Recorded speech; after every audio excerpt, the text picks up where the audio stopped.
Everywhere. Oh, you want to sit right here?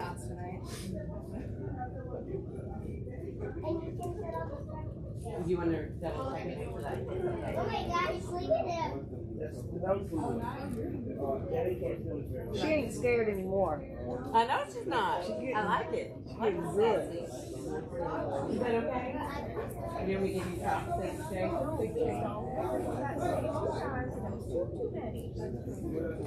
Karen, it's been so nice to hang with you the last 2 days. We never see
$25.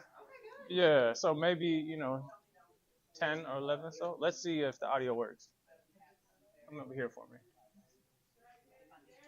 Oh, not that one. I'm sorry. This one right here. Introduce yourself to this camera.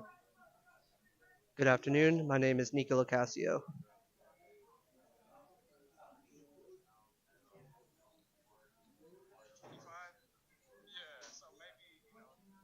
Is it working? There's a delay. There's like a 10-second delay.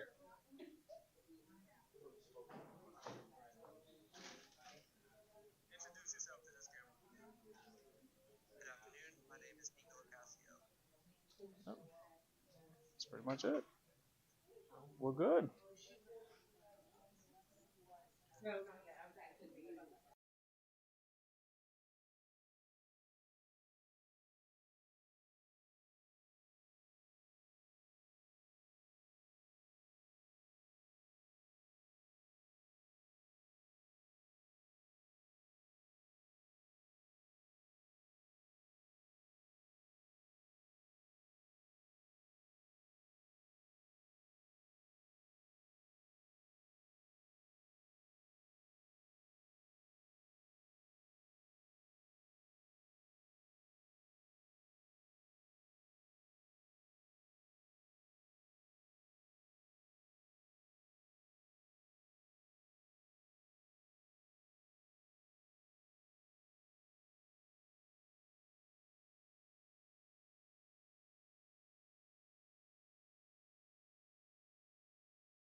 Oh, Jeannie, I'm going to ask you to come up, and then I'm going to give you this little mic to put on there when I call you up, okay? It won't be. is there any way I could interest you in taking a seat for us too? So we got those seats. Well, that would be amazing. Thank you, thank you, thank you, thank you.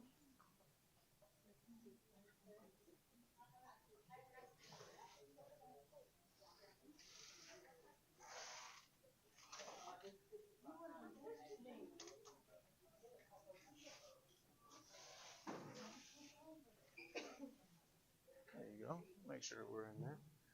All right. Good evening, everybody. How y'all doing this evening? Good. If you're a parent, can I just get a feel? Can you raise your hand? Appreciate it. Appreciate it. Thank you for raising your hand. I didn't want to make assumptions, but we're good. Good. A parent. If you work with young people, raise your hand. Awesome. If you are just so super excited to be here, raise your hand. Well, all right. Here's the thing, though. I always say when I do trainings and workshops, the only resource in the universe that is infinite, unlimited, are excuses, because you can keep making them. You could have picked one to not be here tonight, but you decided, and that's a big deal. So because of that, can you give yourself some love, some round of applause? I'll introduce who I am in a second when we do the workshop I designed for y'all. But before we do that, we invited some amazing partners to be here today. I know you've heard the expression a million times, it takes a village. But that village is true. It really does. So our village joined us tonight, took some time out of their busy week. So because of that, I want to give them a chance to speak and share with you what they do and what they're trying to do in Pinellas County. I told each of them they're going to get 35 minutes to speak. Y'all good with that? Just playing. They got a limit of 2 minutes. So if they go past that, start like, boo, no, don't do that. But you know what I mean. So let's start there. We are going to start actually with the amazing Bays kids, Bays families. Give Mr. Nico a round of applause. Good afternoon, everyone. My name is Nico Locasio, and I am here with Bays. We are a nonprofit organization that works with at-risk youth throughout the state of Florida. In 2023 alone, we served over 23,000 youth.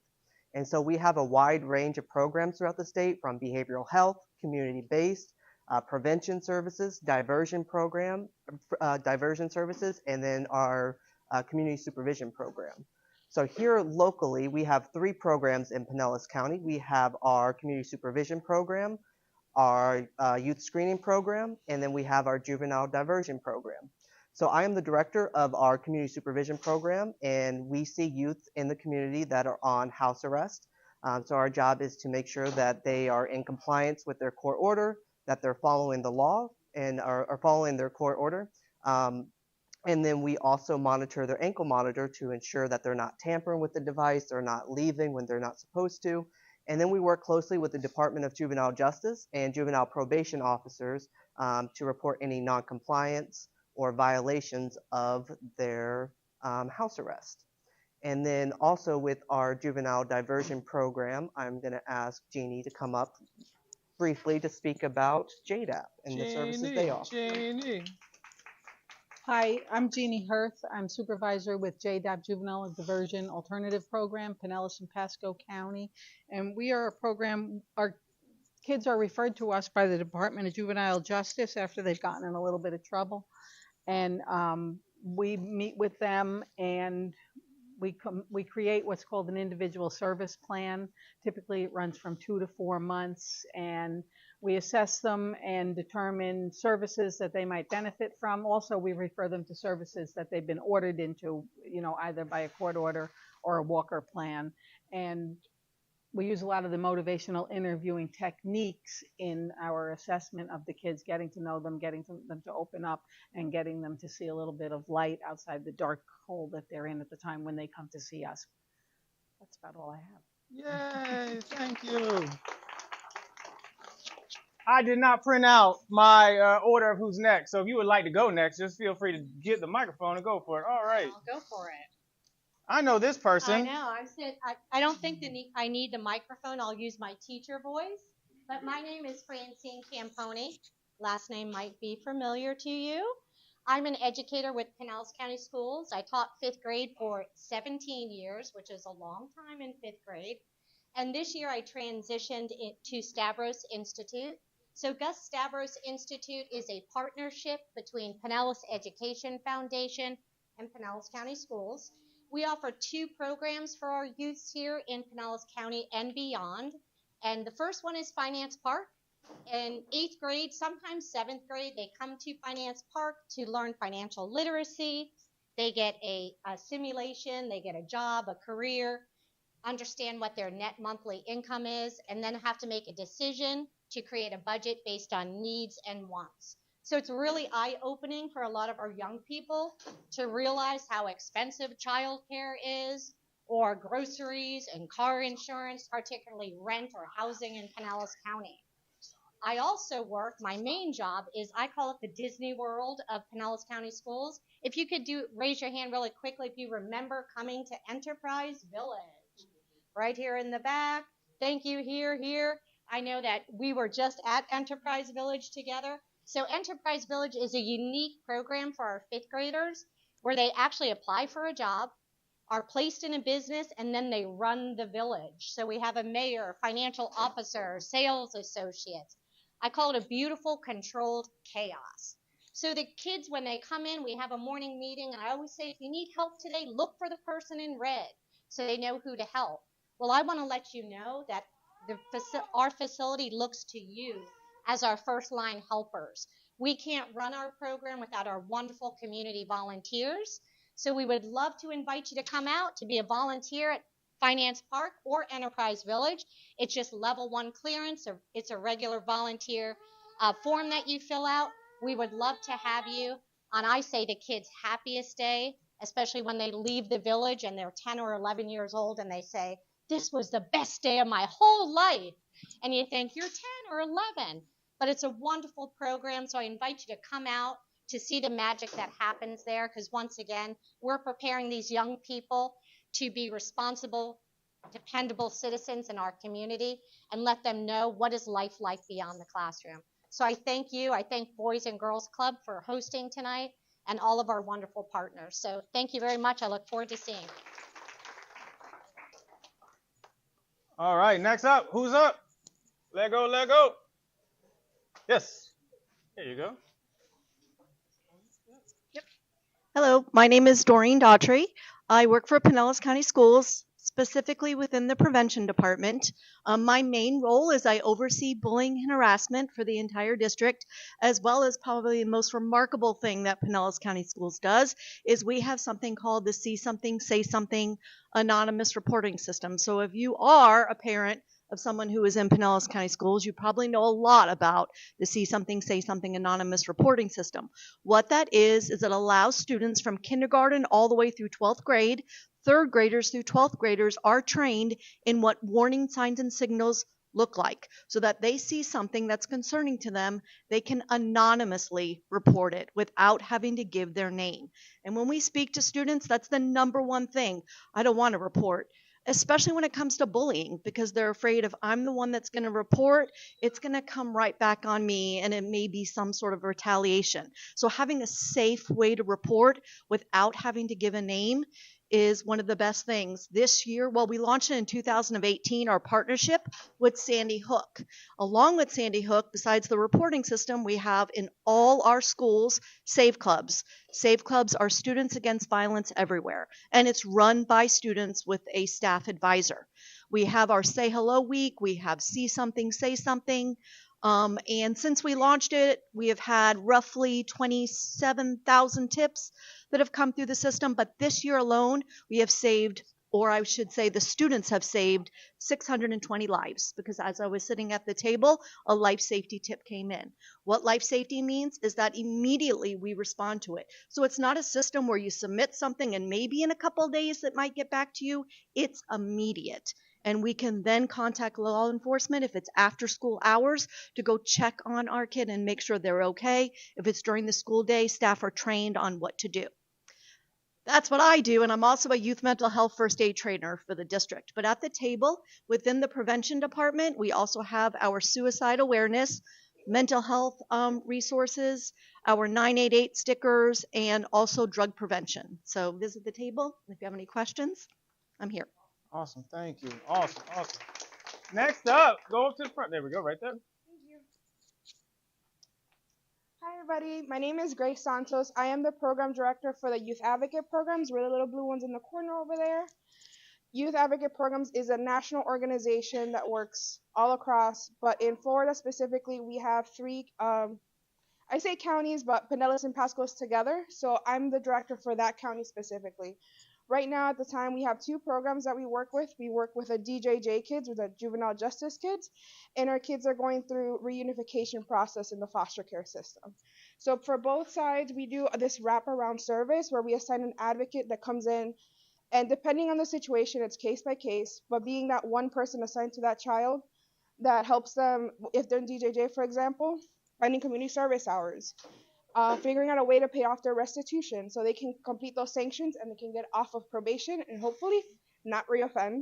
With our with our FSS kids, we try to be an adult presence that's there constantly while they're going through a difficult process. They might be bouncing between foster care homes, they might be bouncing between family members. They don't know where mom and dad are, but we want to be that one person that they know they can rely on, be that advocate, like, hi, Miss Grace, can we do this? Can we do that? We'll come in and take them to the mall just to get out of that house and talk to them, get to know them. And we'll be there also to represent them in the court, not their lawyers, but, sitting there holding their hand while they're going through something they may not understand. So if you have questions for me, again, we'll be over there. Thank you for your time. Awesome.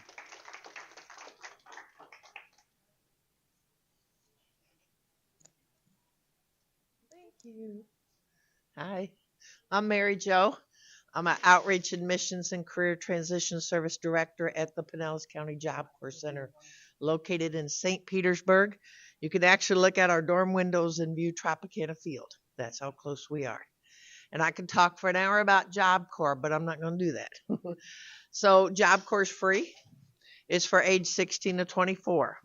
We're currently seeking throughout Pinellas County and Tampa commuter students. These are 16 to 24-year-olds. You may be parents who want to live at home and come and see us Monday through Friday. We can get you the GED, the driver's license.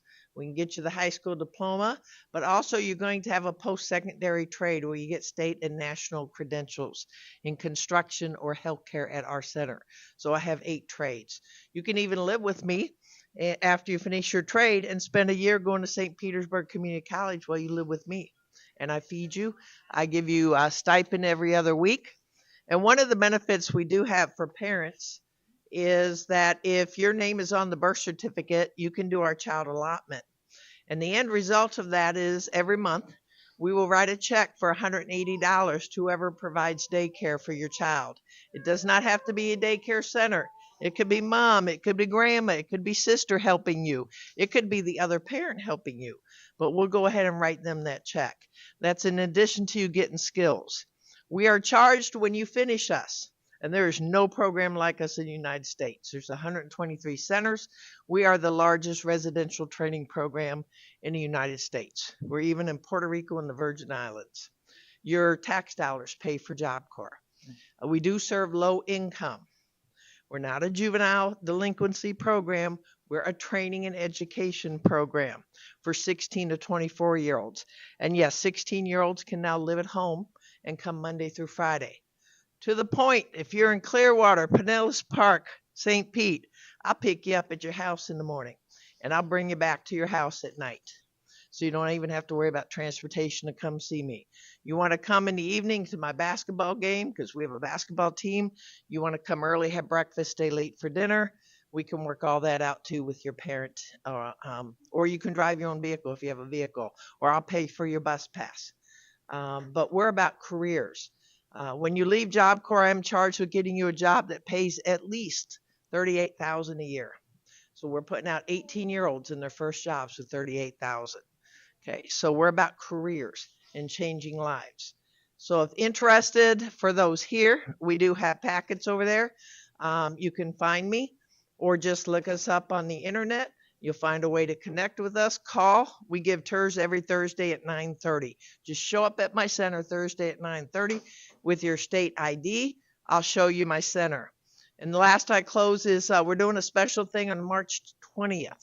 Wednesday, March 20th. We're opening our doors from 9 a.m. to noon. We have all of our trades doing displays and shows to come in and see the center, open the dorms, and all agencies, all of you who spoke tonight, all of you who attended, everybody is welcome. Mom, dads, everybody knows somebody who could benefit from Job Corps. My doors are open on the 20th from 9 a.m. to noon. Come and see my center. Bring a friend, bring a neighbor, and just come take a look, okay? Thank you. Awesome. Thank you. Project Bridge. I know y'all. So that booing thing I was talking about, if they go over, this is what I was, so. What he said? Nothing. You're awesome. You got it. Hey guys, I'm Miss Alexis. Hey y'all, how y'all doing? Excited to be here. Feel the energy for sure. I'm Kaylin Spano. I'm the transition supervisor with Project Bridge for Circuit 6 and Circuit 12. And I'm the transition coordinator, which is just like the case manager for Circuit 6, which is Pinellas and Pasco County. And thank y'all for having us because we love telling you guys about what we get to do. Yeah, so a little bit about Project Bridge. Equity Connect, we started 10 years ago, like I said. We're Circuit 6, but not only do we cover Pinellas and Pasco, but we serve all the way up to the south, central of Florida. So we kind of get all over. And some of the services that we provide are educational, vocational, life skills, different mentoring, different things like that, just to get you reintegrated back into the community and just to be like the fun side of your extracurriculars in life. Yes, like Miss Alexa said, we focus on reintegration. So what that means is when a youth is PCP, probation, PCP is post-commitment probation. So after you get out of your residential program, that's when we get you. Or you're on normal probation or on conditional release. That's when we work with you. So what we're focused on is not reoffending. That's our biggest thing. So like she said, if we're going to do mentoring, we're going to do mentoring events. If you need a GED, we're going to get a GED. If you want to go to college, we're going to sign up. So we've got we got you. Anything. The biggest thing is we do individualized service goals. So what that means is when we meet you, you're making your goals. We're asking you like your likes and your interests. So it's based on you and not just like a group thing, although we are in a group setting. What you need is what we're going to service for you. So this means we're going to go to P-Tech. We're going to go on a college tour. We're going to go to Marchman. We're going to go, we went to Portia. We just went to Portia to go talk to the techs and see what. We actually just came from feeding the homeless. We passed out about 40 bags. Because how many community service hours we got to go for court? Yeah, a lot. Anything. We're going to make sure that we get it done so that way we're not reoffending. We're getting off probation successfully. And we're not going back into the system. But not only when you're successfully discharged from Project Bridge, we continue to service you throughout a year. So we're still. But wait, there's more. We have P180. Yes, it's a P180 program. So we're still checking in, but you get paid for that. So who doesn't like to participate and get paid with things, right? Yeah. Not too much. Don't do too much. But like I said, we're going to be there continuously. We're going to even contact you after you're successfully discharged. Make sure we're on the right track. So that is a little bit about Project Bridge. And if you guys have any questions, we'll be around. Or ask Curtis. He's been doing this longer. Okay. All right. Yeah. Round of applause. Thank you for that. All right. Do we have another? Is that it? Awesome. Let's give them, give our partners one more round of applause. There's a rumor out there. They like to tell you that there's more negativity than positivity in the world. I want to disagree with that statement. I feel like there's some irony of me saying that while streaming this on YouTube. But you all here are contributing to the solution, and that is a big deal. Who here is familiar with motivational interviewing? Who here knows what it is or has a background? A little bit? So what I did, motivational interviewing is normally 2 days, like 16 hours of content. I crunched it down just for 45 minutes and tailored it specifically for parents or anyone working with young people. And I thought I knew what it meant to use MI with young people. I had no idea until we had a little one in our home. Then I was like, oh, Some days are hard despite doing all the right things. Wait a minute, right? Yes, that is the case. So what we're going to do is I'm going to do about 45 minutes of this. Then we got all types of prizes. We got like, this is a massage something.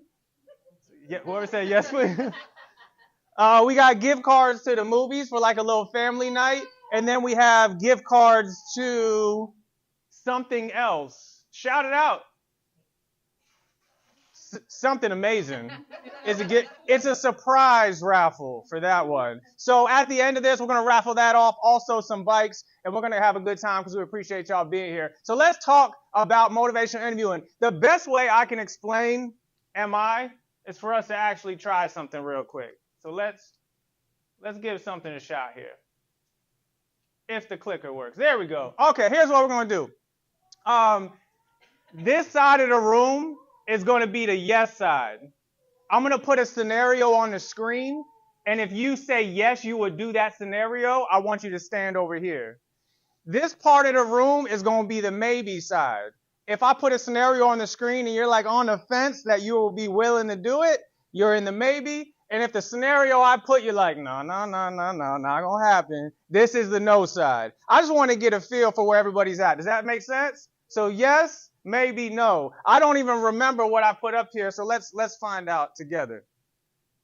Go skydiving with your child when they're age appropriate. You're going to go skydiving with your child. If you don't have a child, with the child you know. Yes, maybe, and no. Okay, that's the no's over there. Okay. So yes, we got some maybes on the fence, and then we just have some hard no's. So what I would like to do, a lot of what motivational interviewing is, and I'm going to explain this, is it's about inspiring someone to consider a perspective other than their own. It's not about changing someone. Can you change someone? Whose responsibility is it to change? They are the first and last voice they hear every single night. So they get to have the final say. So what I'm going to talk about is not about changing someone, but can you inspire someone to consider a different perspective? Can you inspire someone to take your guidance and your advice? So I say all that to say, let's see if we can inspire our yeses or our nos. We maybe here? Maybe? Are we, yes? All right, my nos. I want to see if you can make a persuasive argument to get some of your yeses to your side. Let's see what we got. How can you change their mind to come to your side? Who would like to make the argument? If everybody's jumping out of the plane, do you jump out of the plane? No. Okay. So I guess we're supposed to convince. I want you to inspire them to move towards your side of the room on this scenario. You can support your child from the ground where it's safe. And make sure that they have all the extra support up there just for them so that they can safely get down to you. You don't have to jump out the plane with them. You can still support them on the ground. Okay. Somebody got to live to tell the story. Just in case you didn't hear that, somebody has to live to tell the story. What's it? Any argument? What if the parachute don't like deploy? Ooh, what if parachute? Anybody? Oh, wow. We went all the way. I've never seen someone go from one side to the complete other. Let's say if maybe you can get your side back. What argument would you make for them to take a step towards your side? So this is something that personally makes me a little nervous. So for me, it would be showing my child to be brave and to step out of my own comfort zone, so that maybe later in life that they would also do something to step out of their comfort zone and be brave for them. Come on back. Come back. You're trying to get it back. What else we got? I didn't see a lot of movement. Anybody got an argument here? Please. So this is just a little personal there, but I am a cancer survivor. So to me, I got a second chance in life, and I want to do fun things. Not super risky, but this, to me, it's not that risky. It's as risky as, well, I don't know if it's risky. I don't know the stats. I need the stats first. But it's risky to get in your car and go to work. It's risky to go to work in your car. All right, I'll come back with the stats next time. But I think like enjoying life and doing something risky, and if it's the last thing I do, I did something fun. YOLO. Look at that. YOLO. Well, okay. All right. So I didn't get So a lot of this training is about, can you inspire someone to consider a new perspective and change their mind? I didn't get any movement. You actually did move a lot. So I'm wondering if you were really a yes at some point. Let's just try one more. I don't remember what this is. Oh, students should receive payment for earning above average grades. So think in school. Now if kids get above, let's say a 2.5, they should get a payment, let's say from the school or from the state. Where are you on that? No, from the state. From the state. Not from the parents. Yeah. So yes, maybe no. Let's go middle school up. It's going to be through the state. They'll figure all that out later. But you would vote for legislation that say this is going to happen. Above average grades, students are going to get paid. Where are you? Yes? Maybe? So I like that this one really sparked some discussion, huh? Like this is, so let's not get caught up in necessary the policy related to the hypothetical. Let's just see if we can change some minds. So I got a bunch of no's on this side. I got more no's here than skydiving, actually, which is interesting. And some maybes. Who would like to make an argument for, okay. Make an argument. All right, here's my argument. If we're incentivizing students with money, it's not equitable in all cases, and here's why. What if you have a two-parent household where that parent is home with that child, sitting and doing the homework with them every single night?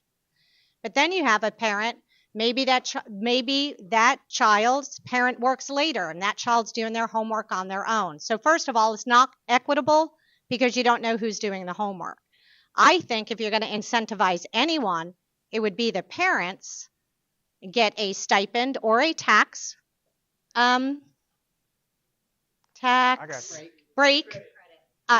credit to help their children navigate the standards through school. Wow. Not only are you no, but you're changing my scenario. I like you're amending my. All right, strong argument, good case, but I did not see any movement. I didn't see anybody change their position. On this side, you think we can change and get anybody to your side? Please. Okay, so it's 24 hours in a day, so we mostly spend our time at school. And then by the time we get out, it's late. And then on top of that, we still have to do homework. So we're still studying in school. So we should get paid. And especially our GPA and all that determines that we get into college. So we should get paid for working hard, even on our time off. Another strong argument, yes? And the thing is, too, it says, it's not just covering homework. The thing is, a parent can do all their homework for the kids all day long. But once they go to school and they have to actually do that test, they have to do that physics, that trigonometry, all the other math, algebra, letters, stuff, and you're like, there's no amount of cheat sheets and iPhones that will allow them in the real world to do that if they actually aren't learning the material. I like it. Children have one job in this world, and that's to get an education. They don't pay no bills. They don't have to worry about nothing but to get educated, so they might as well get paid for it. I feel like you've been waiting to drop that knowledge there for a little bit. Let's actually take a seat for me. Everybody take a seat for me. Give yourselves a round of applause for participating. I appreciate, or maybe not. One round of applause. What do you think is the purpose of that activity? What do you think I'm getting at? And it's not, even though we had good conversation, that's actually a positive, that we can have constructive conversation when there's where there's disagreements, right? But what do you think is the purpose of that activity? What do you think I'm getting at? To learn their perspectives, yes. What else? Absolutely, right? We all parent in different ways depending on our personal experiences. What else do you think is the purpose of that activity? Me asking you to see if you can move someone to your side. Almost nothing is. There's usually nuance to everything. Before I started this activity, I asked an important question. I said, whose responsibility is it to change? I said, if it's their change, it's their change, right? They get the last and final say, no matter how good your argument is. So then if my challenge to you is to try to persuade someone, what is the first thing we should be doing?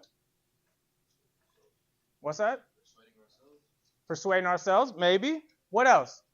If you want to move somebody from a yes to a no or maybe to no, what would you do? What? Absolutely. What motivates them? The first inclination we have when we're trying to persuade someone is to make a strong argument based on our own thoughts, feelings, attitudes, and personal experiences. Where the person who actually has to make the change, it's about their thoughts, attitudes, and personal experiences. So the very first step, if you're trying to persuade, is to ask and learn, what does this situation look like from this perspective? The very first step is, what put you at a yes? What motivated you to go to the middle? What would it take for you to get one step closer to this side? Because if it's their change, it starts with them. Think about it like driving a car, and it's especially appropriate with young people. Their hands need to be on the wheel since they get the final say because they're driving. If we grab the wheel, that thing could crash, right? So what we're going to talk about is how to empower young people through motivational interviewing to change their mind because they believe that is the best direction they should go. Does that make sense? So let's talk about it. Here's a little background with me. That's me, my very first job at Project Bridge over in Orlando. Look at that guy. Speaking of Job Corps, $38,000 straight out of college. I was making $29,500 with a degree, and y'all are good for you. That is amazing. But I thought I was going to change the world all by myself. That was me because I was making $29,500. That was the only button down I owned. I bought that with Kohl's cash. You like that? Is that a good swag? No, you don't like it. That's okay. But I thought I was going to change the world. And through that, I was a group home worker at one point in South St. Pete. That was probably one of the hardest jobs I had. That was girls on one side, boys on the other. And it's just staff at that desk in the middle. And every staff is just waiting to get through their shift. You learn a lot about change in that scenario. I was a director of a YMCA, case manager, area manager of adult program, transition director, Project Bridge, where we served 145 of the most at-risk young people per day, and now founder of Speak for MC, Speak for Motivating Change. What does that mean? It means everything is inspired when we're trying to change. And you'll hear me say a lot, change, change, change, change. Because if you're trying to change, as a parent, we got to decide, are we trying to change behaviors or are we trying to get them to comply with what we want them to do? There's two very different approaches on those two outcomes. What we're talking about is change. And everything is inspired by collaboration. It's me and you side by side. It's us working together. It has to be us working together because you get the final say in your own behavior. So if I'm just telling you what to do, that's not sustainable. And then it's empathy, which we're going to talk about, and optimism. Optimism is a big one when, as a parent, and we're working with young people trying to help others. And I don't think optimism is just, I'm happy all the time. Everything's great. I love what I do, and nothing bad happens. No. I think optimism is when things suck. You're able to take a breath and say, but I'm going to still work towards a solution. I think every problem has a solution. The only problems that don't are because the people that can solve them stop looking for them. So optimism is continuing to look for them, and everything is about disrupting the status quo. You ever heard those expressions, it is what it is? I am what I am. Things are always going to be how they've always been, right? Everything I do is about, well, let's not do that. Let's create discomfort. The very first thing that happens before change is discomfort. So what you're trying to do when utilizing some of the stuff we're talking about is to create discomfort. But you have to do it in a way that is non-judgmental and empathetic because sometimes people respond to discomfort in more maybe aggressive ways. Everything I do, by the way, is about this quote right here. If you give a plant soil, water, and sunshine, it will grow towards the light. If you give a plant soil, water, and sunshine, it will grow towards the light. When you hear that quote or you read that quote, what do you mean? Or what do you think I mean? Yell it out to me. What do you think that quote means as it applies to parenting or it applies to helping people change? Nurturing? The essentials? If you give them the resources they need, they'll make the change and go towards where they gotta go. I like that. Surround them with what they need and hopefully they'll work towards that change. What about as parents, what represents the soil, the water, and the sunshine as parents? Like what's the soil, water, and sunshine that helps your child grow? What is that? What's it? Guidance. What else? Stable environment. Structure. Yep. What else? Safety. Yes. What else? What else represents the soil, water, sunshine for you in your household as a parent? What is the soil, water, sunshine? Guidance. Yep. Love is a big one. Yeah. Food, the basic needs. Yes. Let me ask you this. If I get a plant and I bring it home and I give it soil, water, and sunshine, but it doesn't grow, maybe even worse, it dies. Does that mean that soil and water and sunshine are bad for plants? Then what's that mean? Maybe too much or something? Yeah. What else could it mean? The environment might be playing a real role. Absolutely. What else? What could it mean? If I gave soil, water, and sunshine, but it didn't grow, what's that mean? Too much of something? Too little of another? What else? What's that mean? Yeah, it might require. I like to share this quote because when I'm about to share with you as it relates to MI, what represents the soil, the water, and the sunshine. But I am not telling you that because if you do it, then you're always going to get the outcome you want. When our expectations aren't aligned with reality, that's going to really take us down a dark path. Anxiety, frustration, compassion, fatigue. I'm doing everything and I'm trying. I'm reading these books and it's still not working. That can take us a path towards kind of throwing our hands up and getting to that it is what it is space. And that is what it is space doesn't lead to change. So the challenge here, when you leave and I tell you about the soil, water, and sunshine as it applies to MI, is not to leave here and say, if I do this, I'm going to definitely get what I want. But rather, judge yourself by how committed you were to doing the things that you thought would inspire growth. How committed were you to doing the things that you thought would put your child in the best position to grow? That is how we are measured. The final say, they get to have. But you do have an impact. So motivational interview, and here's a brief background. It is an evidence-based model. It has been around since the 80s. It started with substance abuse. Treatment used to be like, you're a problem. You're an addict. Admit it. You need to admit it. That used to be the old school way. And they realized, wait a minute, that's not working. So they took more of a collaborative approach and they started to see more positive outcomes. There are more than 1,000 clinical trials of where MI has been effective on change. The book is like this big. And the reason for that is they found that when someone interacts with an empathetic listener, they become less anxious and less defensive. And if I am less anxious and less defensive, I'm going to be more likely to be open-minded. And if I'm more likely to be open-minded, I'm going to be more willing to take your advice. But if I am defensive, if I am anxious, if I am pissed off, I'm going to have a closed mind. And you're not changing a closed mind. I remember when I first started working with reentry and then corrections, sometimes staff will pull me aside and be like, you got to be hard with them. You got to tell them what it is. You can't be soft. I'm not trying to be soft. I'm trying to create an environment where they're more likely to take the guidance that I am trying to give. And that's what MI does, is it reduces that defensiveness so now I can plant seeds. And those seeds can grow into change. Does that make sense? So that's what we're trying to do with these techniques. So here's what we're going to do. Before we talk about some ways of the soil, water, and sunshine, let me give you a couple of things to not do.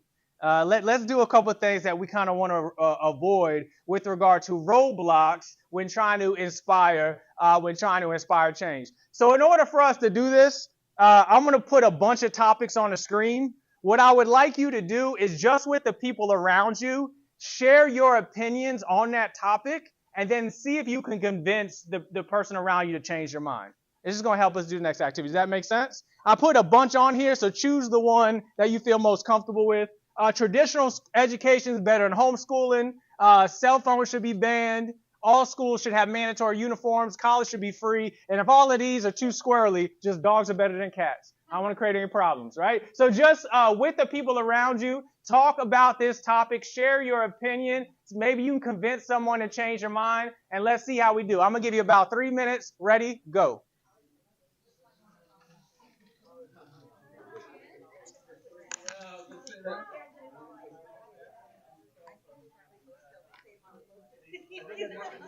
We good? Any other exercises? So the only This is the last one. so okay. Yeah. Have the one where they were saying on the camera. Gotcha. Okay. Okay, cool. Gotcha. Audio's good though? Awesome.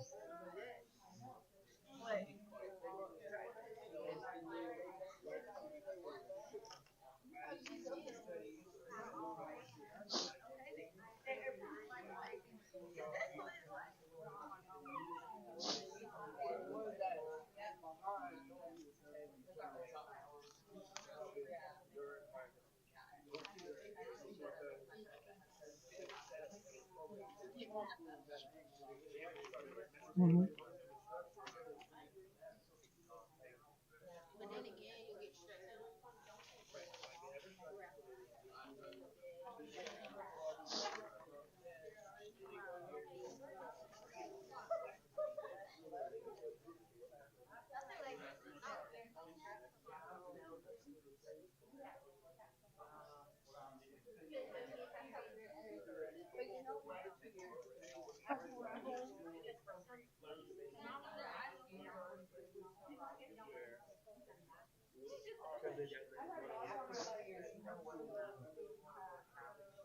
All right, you got 20 seconds. 20 seconds.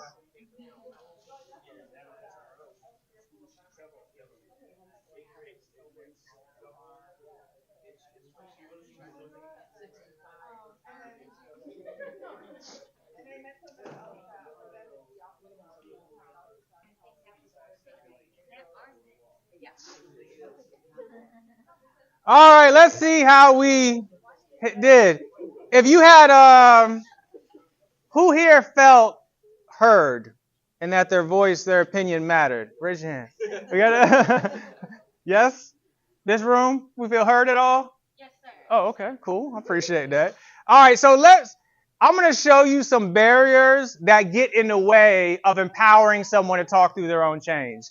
Think of it like if you're driving and you have a destination and then a roadblock gets in the way, it's no longer about your destination. It's about getting around that roadblock. And it's the same thing when working with young people. If they're talking through their own change and weighing the pros and cons, and then you introduce a roadblock, now it's no longer about them talking through their change. It's about them having to get around this roadblock that you just introduced. Does that make sense? So when I share these, let me know if you're part, and we'll keep it real with each other. This is Vegas. What happens here stays here. Well, I guess technically not, because I'm streaming. But we all respect each other. If your partner did one of these, let me know. And then when we did the yes, no, maybe activity, if you saw one of these, let me know. Let's do the first one. Warning them about their opinion. If you have that opinion, no, there's going to be problems there. That's going to be bad. Did anyone warn their partner when they shared their opinion that something bad will happen if they believe like that? No? Over here you did? A little bit of warning? What about when we did our yes, no, maybe? Was there any warning there? You might die. Chute might not open. And then even on the yes side, it was warning. YOLO, you only live once. You could die in the car, right? Warning someone that they should change their mind or something bad is going to happen has little to no impact on them actually changing it long term. Think about a cigarette pack. What's on a cigarette pack? This might happen, right? Yeah, look at cars, right? They say, look, if you don't wear a seatbelt, you could die. And people are like, not me. And so they got to put that sound in the beep, beep, beep, beep, beep, beep. Hey. They got to remind you constantly because the warning was not enough. Because what happens is the person acknowledges the warning, but then says, well, I'm different. It won't happen to me. We frame it in a way that it doesn't apply to us. So trying to scare someone or warn someone that they should change their mind doesn't have an impact on actual change behavior. Now, I'm sharing this not to say that you won't do it. I do it from time to time. It's when you catch yourself doing it saying, wait a minute, is this the best way to kind of get to the outcome I want? And usually when we warn, we're just doing it out of place of like love, right? My mom warns me all the time. Don't you need to go to the dentist? You need to do that. I did set an appointment. You're welcome. But my mom's not doing that because she's trying to do the wrong. She cares so much. So I'm not saying you won't do this, but you have to ask yourself, is my goal here to empower them to change their mind, or is my goal just to get this warning off my chest? If the goal is to change, we got to kind of avoid this one. That makes sense? Let's do another one. What about this one? Countering their opinion with logic or lecturing. I actually heard some of that on the yes, no, maybe. Didn't somebody say something about data? Show me the data, right? You're like, well, let me see the data, and then my mind's going to change. They've actually found that when you introduce data or logic into an emotional argument, it causes the person to believe what they currently believe even more. Because what they say is, yeah, but where'd that data come from? Yeah, but what website is that? Yeah, but who's really behind that, right? Data introducing logic into an emotional space just forces the person to take the opposing view.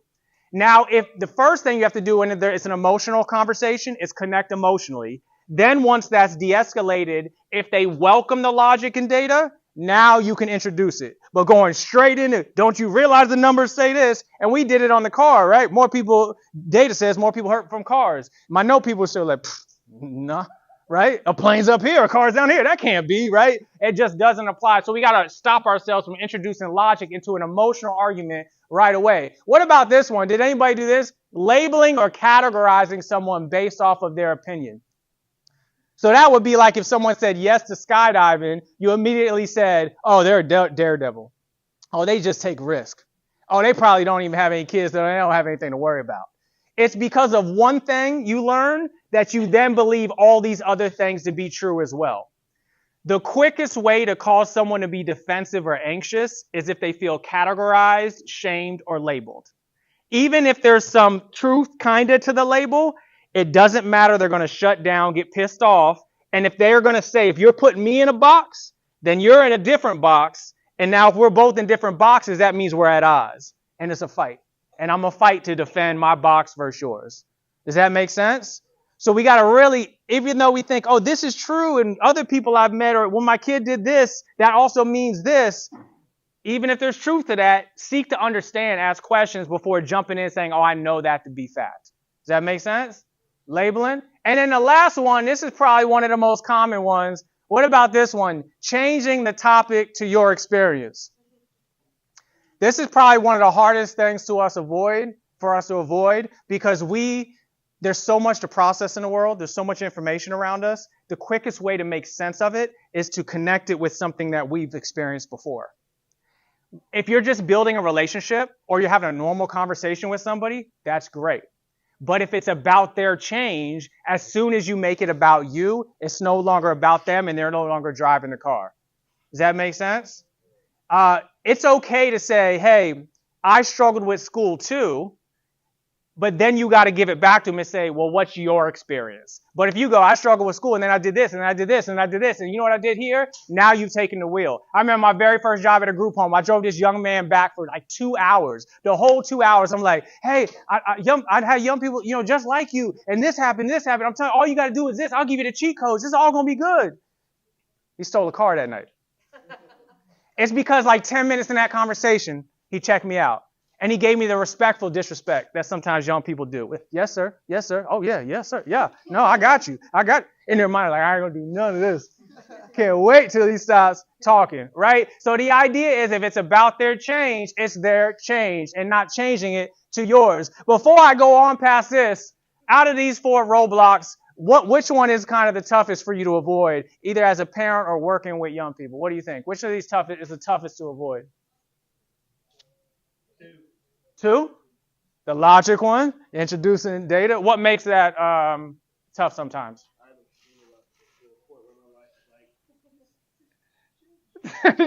Yeah. She's like, hey, we got to connect emotionally. You're like, but here's the data first. Yeah. And that's a very real thing that some of us have to navigate. Who else? Which of these 4 stand out to you? Number 4. What makes that a challenging one sometimes? Mm. So that could kind of skew that situation. You're trying to make that connection on a personal level, but really you're kind of hijacking it. Yeah. Have you ever like called someone before, just like say you're having a bad day, and in like 10 seconds of that call, they were like, oh, me too. I've been through that. You know what I had to do? Da, da, da. When that happens, how do you normally what are you thinking? Yeah. You say, yeah. You're like, I got to get out this conversation. You're trying to get out that conversation, right? The funny thing about change, and this is true to people of all ages, they have the answers inside. If you let them talk themselves into them, they do. Everyone has motivation. Sometimes I hear, well, they're just not motivated. That's not true. If you get out of bed, you were motivated to get out of bed. You went to the fridge, you were motivated to go to the fridge. Everyone has motivation. You're trying to draw it out as it relates to the goal and the behaviors you're looking for. So those are the top 4 roadblocks. I'm not sharing these to say that you won't do them. I'm sharing them so when you do them, you catch yourself and be like, oh, hold on. Let me pivot back to what empowers them to work through their change. And how we're going to talk about empowerment for this one is OARS. OARS is the most common technique pulled from motivational interviewing that empowers someone to talk through their own change, that gives them the will. So let's talk about what OARS is. Oh, my mom made an appearance. Look at that. That's my mom and Mr. Watts. He's our dog, and he has his own Facebook account if you're interested. Yeah, he gets royalties for this. So let's talk about OARS and empathy real quick. When I say empathy, how would you describe empathy? If no one didn't know what that word was, and they asked you, what is empathy, what would you say?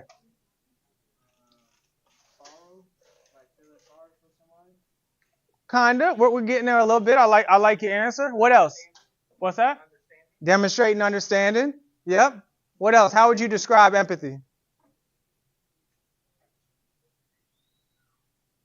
What's a way to demonstrate empathy? Listening. Yep. Giving them grace. Yep. There are two types of empathy I want to share with you.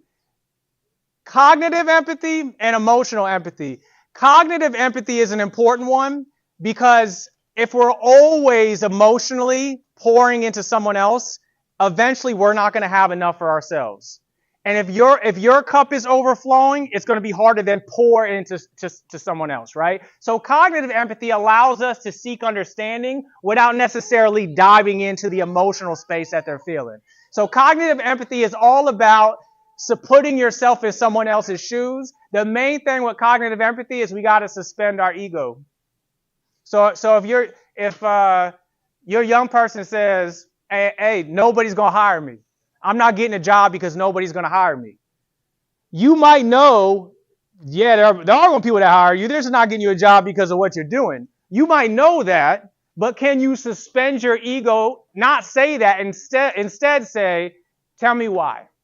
What's going on? What's leading you to believe that thing? True cognitive empathy is treating someone else like they're the expert when you believe you're an expert. So when you're an expert in a topic, can you suspend that to treat that person like they are? And why is a young person or anyone you work with the expert in the change process, their change? What do they have direct access to? Their brain. Yeah. They have the closest access to their thoughts, experiences, feelings, and attitudes. So if we treat them like we are the expert when they have the information that makes them the expert in them, it's going to create that defensiveness and that anxiety. So can we suspend our ego to prioritize what it looks like from their perspective? And then the other part you mentioned was emotional empathy. That's when you connect with someone on an emotional level. You share their feelings. You wrap your arm around them. You just listen and connect. This is a great way to establish relationships, trust, understanding, and respect. And empathy, everything else I talk about, if you're like, I disagree with it, but you make more of an effort to practice empathy, it will have a positive impact on people. Empathy is like the foundation of a house. Everything else could be beautiful. You could have the nicest TV in the living room, nicest car in the driveway. But if the foundation is not strong, when a storm comes, everything's coming down. And it's the same thing with others. You could have all these nice approaches. You could have all the nicest whatever, all these incentives. But if you don't have an empathetic relationship with your child, when adversity hits, and it will, things are going to come crashing down. So here's some examples of empathetic statements. That sounds frustrating. I'm here to listen.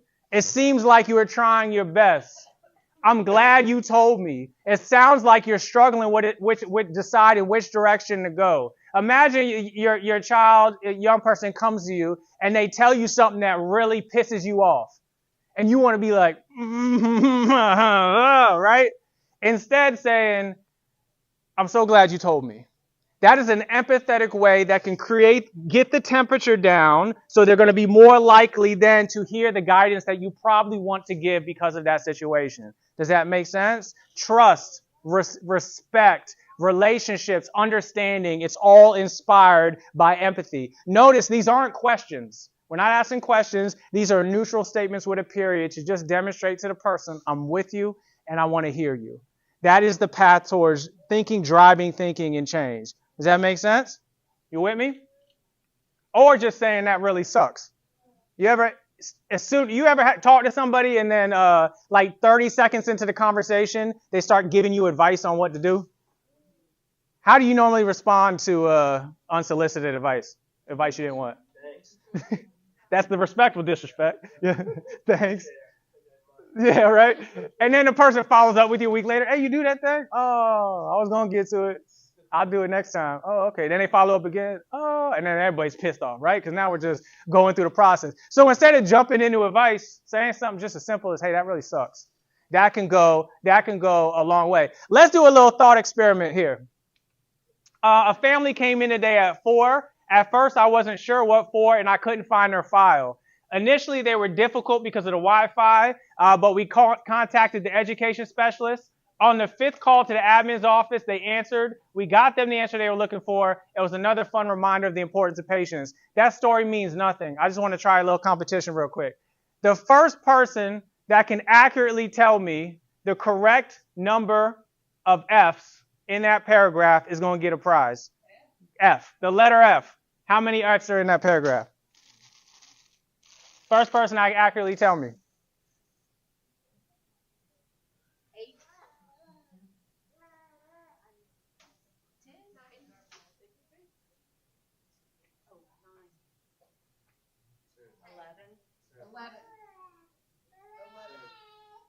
15. 13.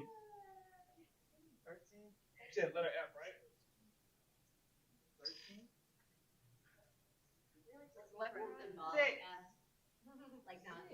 No, really is. Really is. Huh? Who said it? 17 F's. So let's think about this for a second. We've all known what the letter F is since we were this big, right? I incentivized you to get it right. We still couldn't get on the same page, and I only got one person to give me the right answer. And that's with something as simple as a letter. So imagine dealing with people who are far more complex. That's what I mean by suspending your ego. You might think you're right. You're pretty sure you're right. You're motivated to be right. But what if you're missing something? What if you have blind spots? And by the way, our 17, let's look at them together real quick so people don't think I'm messing around. Help me count. Family? First? 4? Fine? File? Did anybody miss one of the F's in difficult? You counted both of them? Of? Wi-Fi? Nope. 2 and 5th? 2 in office?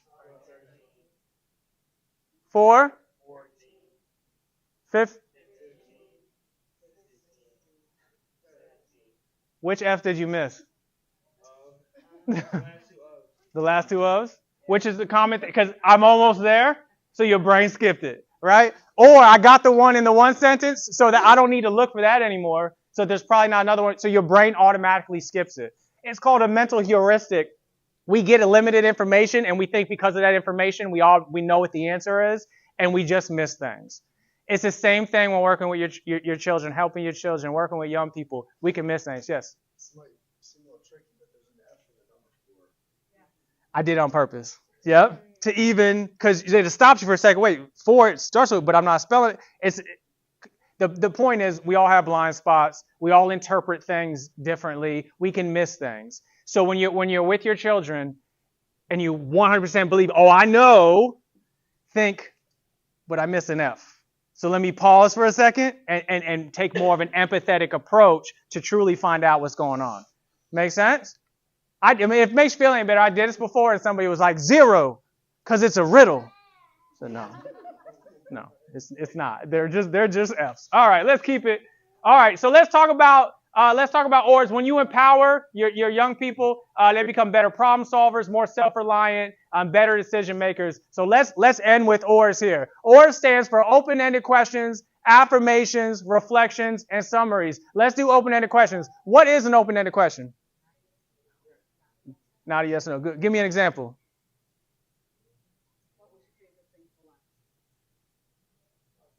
I thank you for saying that, because an open-ended question is not only just a yes or no, it's a question that implies there's a specific answer.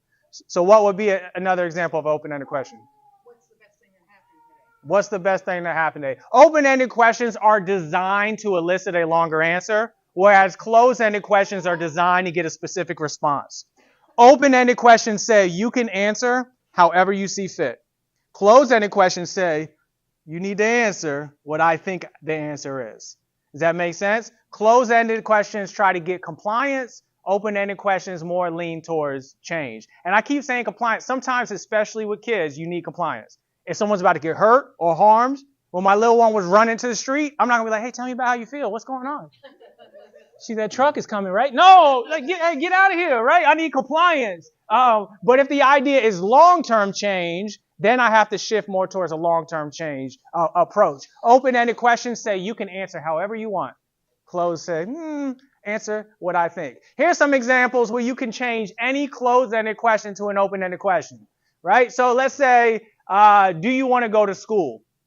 How do you feel about school? What is it like attending your school? What do you think would make your school better? What are your views about your school? Tell me more about your school. Describe a perfect week at your school. This is how we changed one closed-ended question that is not going to drive thinking and changed it to multiple open-ended questions that empowers them to talk through their own change. Does that make sense? So let's just try with each other. And by the way, I made a cheat sheet for you with all of this information you're going to take. So I got you. So let's try. If I said, what's a common question you ask your child? A common yes or no question you ask your child? You're going to give me one back there. This is about to give one. Well, hold on. I can tell you. I can give you a couple. Yeah. Bounced right up. What's a common closed-ended question? Oh, did you do your homework? So change did you do your homework to an open-ended question using one of these. Change it. What homework do you have left? I like it. What assignment is missing? I like it. If we're trying to reduce defensiveness and anxiety, it's always good to try to alley-oop with a positive first before a negative. So how could we flip that to more of a positive question? Okay. That speaks to tone. Tone is important.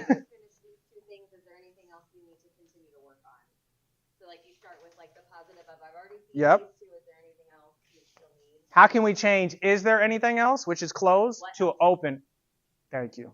What else? What else? What's another common question you might ask your child?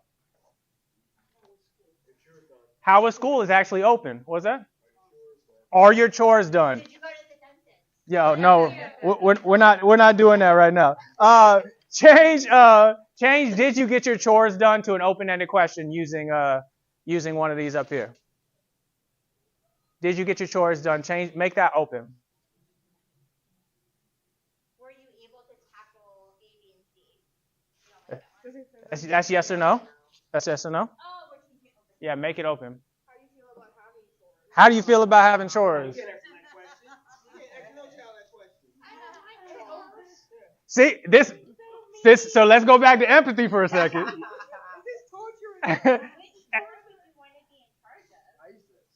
I like that. What? I got to a certain point of age to where it's not making me do it for no reason to be harsh. It actually really grow it to be stronger habits.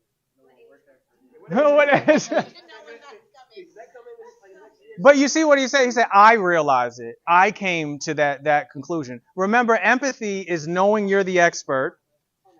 So empathy is I know what they're going to say and still asking and giving them the chance to say it.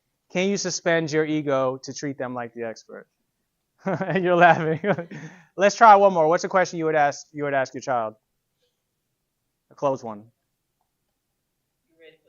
You ready for dinner? Oh, that's going to be a tough one. I like that. Change that to open. You ready for dinner? What do you think is going to be the favorite thing you eat? I like it. What else? What do you make for dinner tonight? You gonna flip it back on him? If you were to describe your perfect dinner if you were to make it. I like that.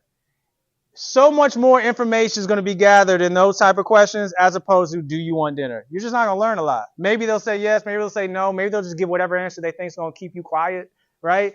An open-ended question is saying here, I'm interested in whatever answer you want to ask. Does that make sense?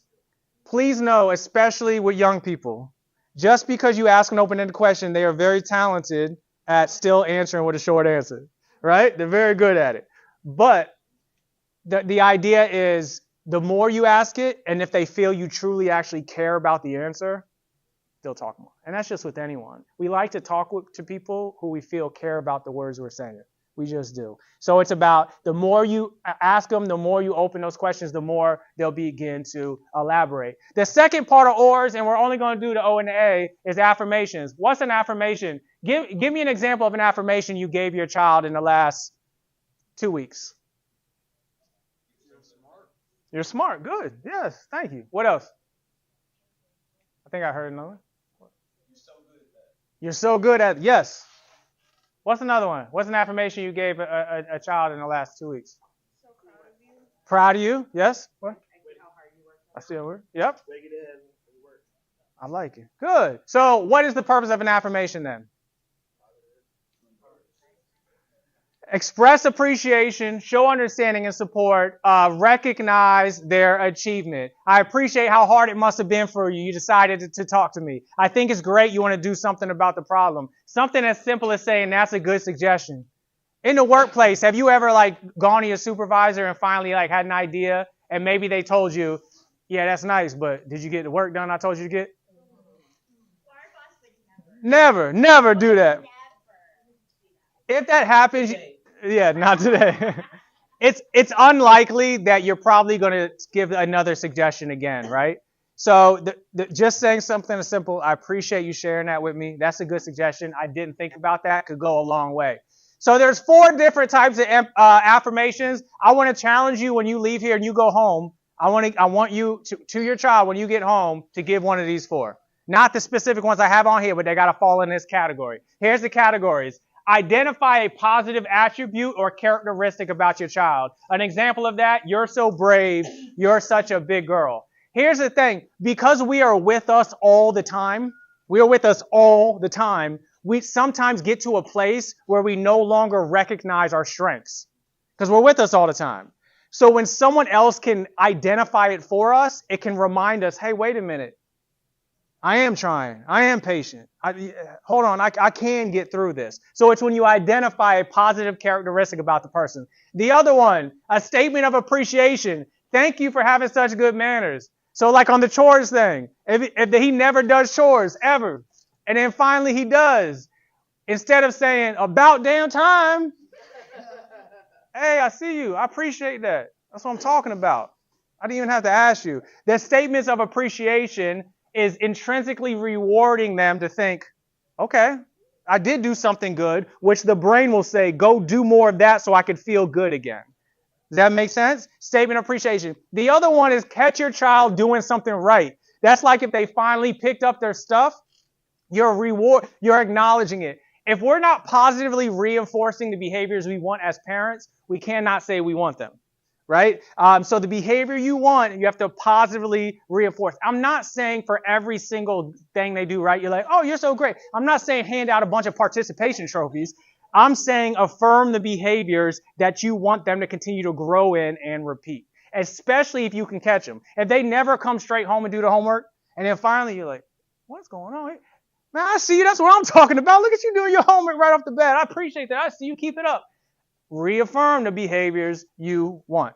Make sense? And then the last one, optimism and support. A lot of times we won't go all in on something because we feel we will fail if we do it. I'm not going to go all in on that job or that job interview or actually prepare for it because what if I really prepare for it and they don't give it to me? What does that say about me? Right? So we don't go all in on things we think will fail. So if my confidence is low as a child, I need you to help boost me up. You got this. I got your back. We can make it happen. I'm here with you. If you don't get this one, you're going to get the next one. But I know you're going to get this one. Encouraging and boosting up their confidence. Does that make sense? Even if in the back of your mind, you're like, you ain't going to get this job. saying that is not going to contribute to it. You got to help boost their confidence. So out of these 4, your challenge, and I got these on the guide I made for you, is to give at least one of these tonight. Do y'all accept that challenge? Yes? Make it happen? I like it. So that is, let's look at our final things here because we're at almost 7:15. Main thing for parents in general, if you're going through a tough time, you're at your wit's end, and you're about to just throw up your hands and do the is what it is, I'm about to freak out, it always helps to seek out someone who does not have an emotional investment in the outcome. So I'm just talking about self-care for a second. If you're in that moment where you're about to lose it, find someone that does not have an emotional investment in how the thing's going to turn out, and make sure you pick someone that'll let you talk, not someone who's going to interrupt you 5 seconds. But if you are able to talk with someone who's willing to listen and does not have a direction they're trying to point you in, you will talk yourself down and talk yourself into the solution. I promise. So when you're in that time, you're like, find someone objective to talk through who you trust that you can, that will allow you to talk. The next one is practice self-care and avoid blaming. And then please refocus on the soil, the water, and the sunshine. And just one example of this, has anyone ever worked in a field where they had to do home visits? I know y'all have. I had to do, I had one case back in the day that was an hour and 45 minutes from my home. So I drove an hour and 45 minutes out there, met with this young man. Hey, you told me you're going to take your tape test to get your GED. How'd that go? Oh, I was going to do it. I'll do it next week. Woosah. Hour and 45 minutes home. Then got to go back the next week. Hey, you said you were going to do 3 job applications. Talk to me about where you applied. You know what? I ran out of time. Why don't you just do it for me? Woosah, right? We did this for 3.5 months. He made little to no progress towards his goals. But despite that, I stayed committed to the soil, the water, and the sunshine, trying to plant seeds. And I kid you not, I'm in a whole nother job, a whole nother city, and randomly I get this email. Here, I'm going to paraphrase it. He says, hey, Curtis, it's Chris. I want to let you know I moved to Boston, got a job at Panera. I've been working there, and I also got a job at Target. They might even want to promote me to zone leader. On a personal note, I met someone named Wendy, and she is the mother of my daughter. Her name is Mackenzie, and she is 6 months old. And that last line always hits me. He said, I just want to let you know I was doing okay.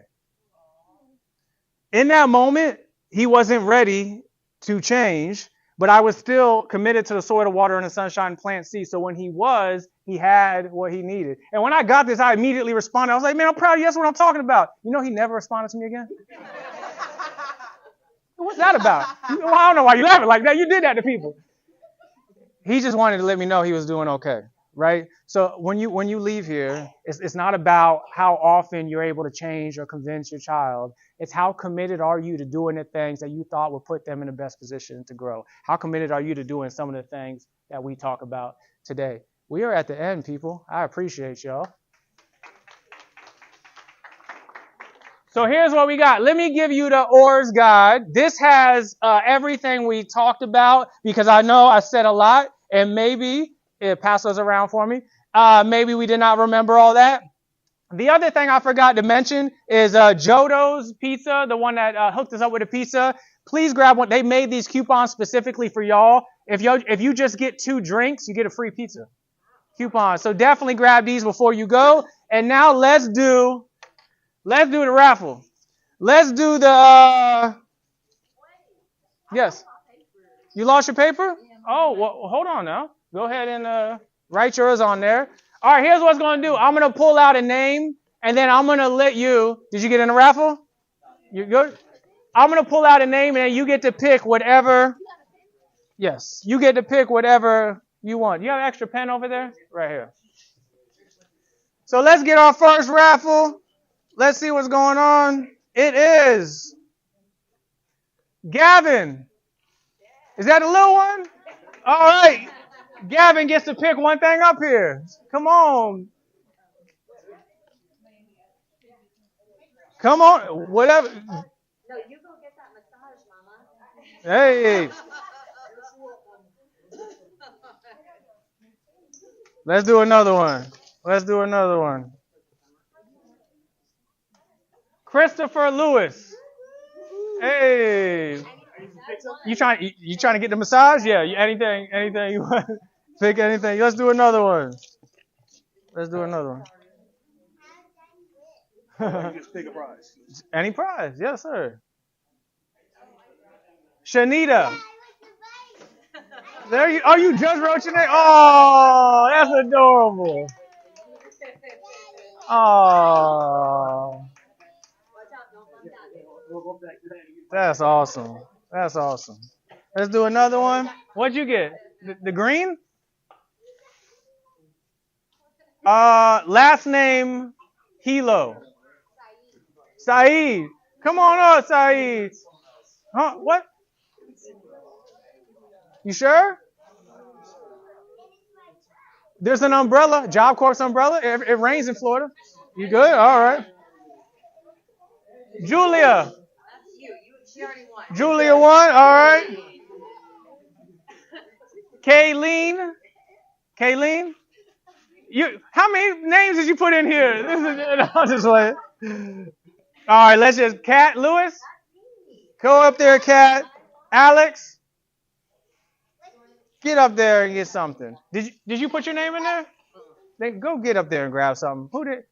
Can we get the people who the parents who volunteered to be here on a week? Like, can we give them some love and some round of applause, please? I don't think I mentioned this earlier, but the whole reason we did this, this is the first of many. The idea is 2023 was a very good year for me.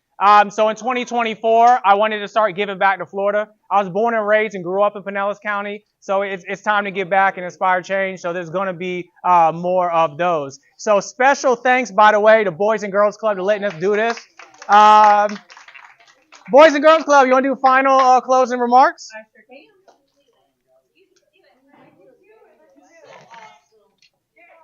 Wow. Can you come every day and have them do this for me? This is affirmations.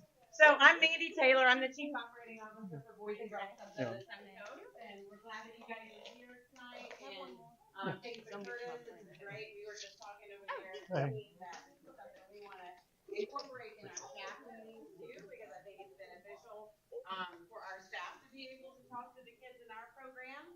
Just a little bit about Boys and Girls Clubs of the Suncoast. We are in Pinellas County. We have 9 locations throughout the entire county, serving kids kindergarten to 18 years old. We have a big emphasis on academic success. We have a literacy program, certified teachers in our clubs, each of our clubs, that are tutoring kids in literacy and other academics.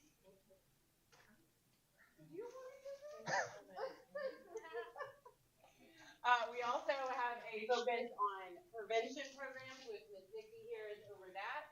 And we are currently, this school year, we started in all 22 middle schools doing opioid prevention to 7th graders in all the middle schools here in Pinellas County. We have our Life and Workforce Readiness Program where we're building our teen population, working with teens. Currently right now we have a internship with Baycare where we get teens, they go in, they do different trainings with Baycare, and then at the end of the course, they are offered a full-time job with Baycare. I want to share one success story. This is our third cohort of group of Baycare students or apprenticeships. And so one of the girls that was in the program, she actually is now going to FSU in nursing because that's what she wanted to do. And when she's here back in town, she still works for Baycare on a part-time basis. Another second side of that is we had another student who was in the program who decided, I don't want to do that. So it was a great opportunity both ways, right? Like we've got some, and so we're going to continue to work with our teams to get more opportunities for internships and partnering with other companies throughout the county. One of them, our next couple ones up are culinary. Would love to talk to you, get you with my workforce team too in your Job Corps program. So, but yeah. Anybody who is interested and needs after-school care and summer care, we're open. Summer hours are 7:30 a.m. to 6 p.m. at all of our locations, and then after school until 6 p.m. we pick your kids up from school, bring them to our club locations, and then you pick them up from there. So, any questions to me? And we take volunteers too. Oh, volunteer. Good job. You're welcome. All right. Before you go, if you had not a chance to grab some swag from the partners, do that. If there's pizza left over, do that. And again, I appreciate y'all for joining us. Have a good night. Absolutely. Absolutely. Stay in contact. Oh, you're welcome. You enjoyed? I did. Good. I did. Good. It was Good. very good. Stay in contact. I'm glad I came. Yes. I'm glad you came too. I appreciate Yeah, it. I have a 19-year-old that's giving me beans, so. Okay. And, so he got a little bit of ADHD.